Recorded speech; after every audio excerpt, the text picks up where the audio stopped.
Good morning. Kayla is in an orthodontist appointment, so I thought I would talk to you about some stuff I played with over the weekend. So it snowed, so I thought it would be a really good opportunity to see how like snow reacts with water-based medium.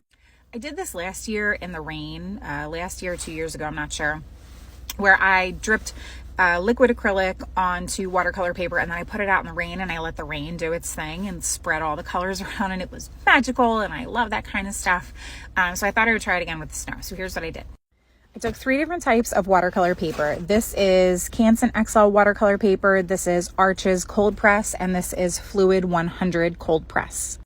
I split them up into 10 equal sections of the different types of water-based colors that I have, and then I split it again down the center.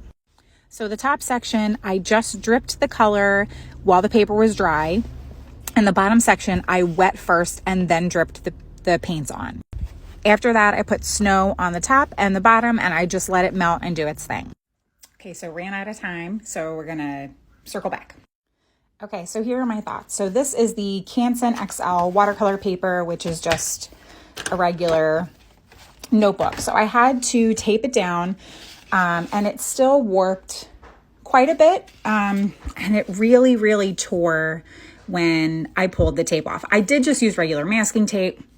That could be why. I did use washi tape on the edge, and you can see it didn't tear at all. So maybe that's the route if you want to use these.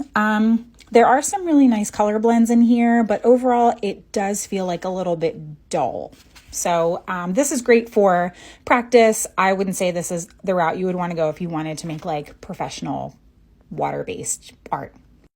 So next is the Fluid 100 cold press, which looks like this. And these are really nice because they're kind of like, it's stuck, so it like holds itself on, so it doesn't warp quite as much. It warped a little bit. It did go through the back, the Winsor & Newton ink.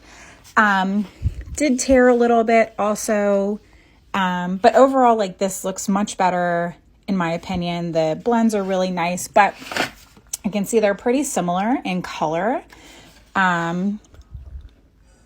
So I would say the difference is that this just has like a better texture. And last, this is the Arches, definitely my favorite. It comes in this pad too. It's all sealed, so there's not much warping. It did warp a little bit, but not too bad. You could flatten it out if you needed to, but zero peeling, tearing of the paper when I pulled the masking tape off. And these colors are so ridiculously vibrant. I love them so much compared to the other one. I definitely think Arches is the way to go for professional work.